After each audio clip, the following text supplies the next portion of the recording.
So we're diving right in today, straight into the NCAA Women's Basketball Championship game.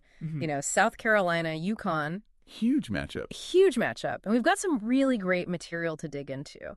But it's, looking at your sources, it's clear we're not just breaking down like the X's and O's. Right. It's bigger than that.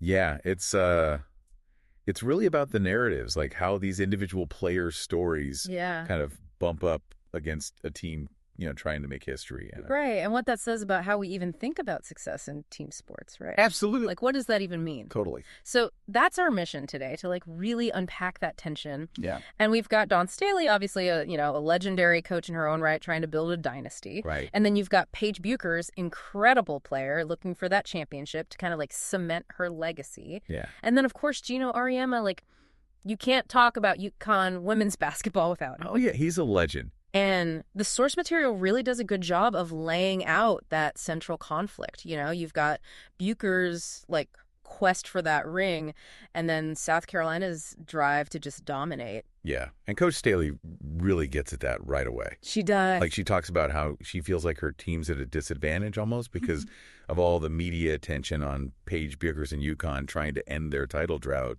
It's been a few years since 2016. Yeah. So you can feel that tension. Yeah, and it's not even the first time that Staley's found herself in this position.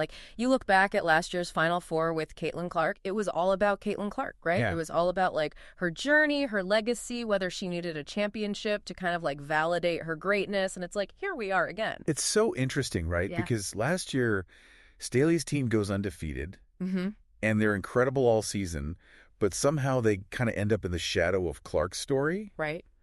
And now this year, it's Bueckers and UConn's comeback story. Yeah. So it's like a pattern almost. When you have this superstar individual talent on the other side. Right. And just to be clear, South Carolina is not some underdog story. Oh, no. They're going for their third national championship. Yeah. Back-to-back titles, potentially.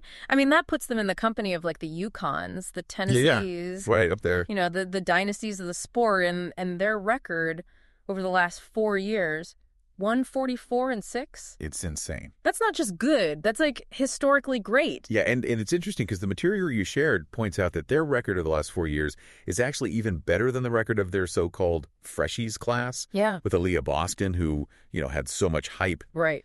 But this team this year is on another level. Yeah. And then you have players like Sonia Fagan-Bree Hall, Tahina Paupau, all seniors, who could win their third championship in 4 years. Yeah. I mean, think about that for a second. It's incredible. That's amazing. It's dynasty level stuff. It is. So, everyone's talking about Bueckers getting her championship, but South Carolina is out here quietly building something really special. Yeah, it's a great point. And it's not like Staley doesn't recognize Bueckers' talent. Oh, totally. She calls her a generational talent, which, means a player who comes along once in a generation. Right. The kind of player that any team, any franchise would just build around. And you can see why Staley says that. Oh, yeah. When you look at the stats, Bueckers is efficient.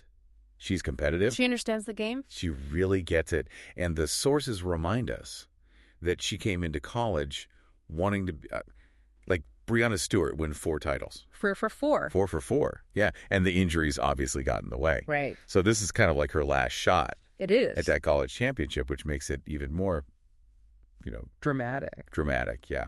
And Gino Auriemma kind of echoes that. He talks about how much Bueckers has given to the program, how much she's invested in UConn, and you can tell he wants her to go out on top. Yeah. But he also says something really important. What's that? He acknowledges that the South Carolina players have put in just as much work. Yeah. Just as much dedication. They want it just as bad. Yeah. And I think that's what makes a championship game so compelling, right? Right. Because you have 2 incredibly deserving teams, and only one of them can win.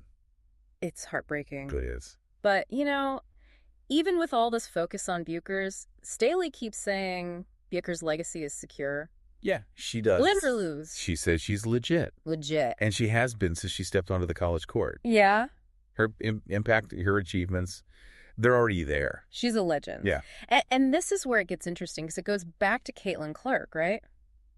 Tell me more. Last year, everyone was debating, does Clark need a national championship to be considered one of the greats? Yeah, I remember that. And even Staley was like, yeah, a title would seal the deal. But after the game, she said Clark was one of the GOATs regardless. So it's like Staley has this consistent perspective on how much weight we put on championships for individual legacies. That's a good point. And she's clearly frustrated. You can feel it in the source material that these individual stories, first with Clark and now with Bueckers, have kind of overshadowed what her team has accomplished. Yeah.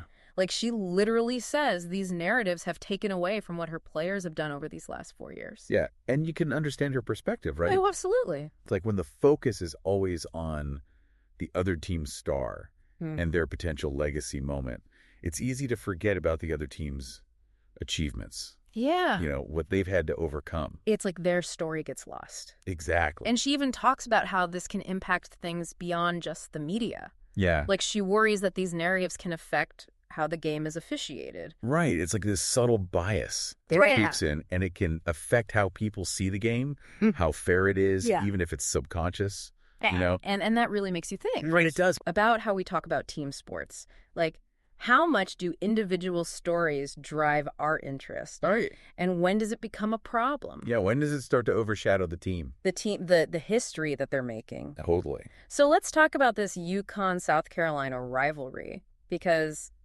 it's a big one. Oh, it is? I mean, we've seen those classic rivalries, UConn, Tennessee, UConn, Notre Dame. So many great games. Years and years of battles. Yeah. And this matchup, it feels like it's filling that void. It does. It has that same energy. It does. And it didn't happen overnight. No.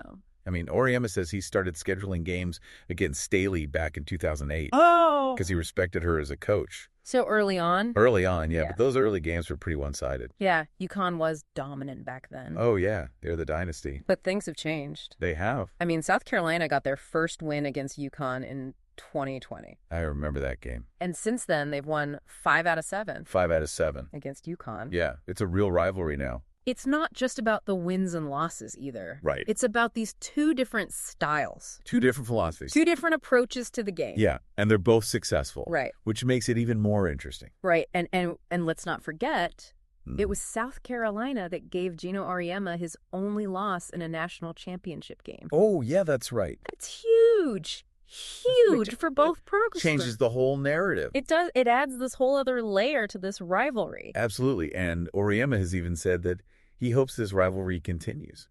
Really? Yeah, he wants to keep playing South Carolina. He sees the potential for this to be like one of those legendary rivalries.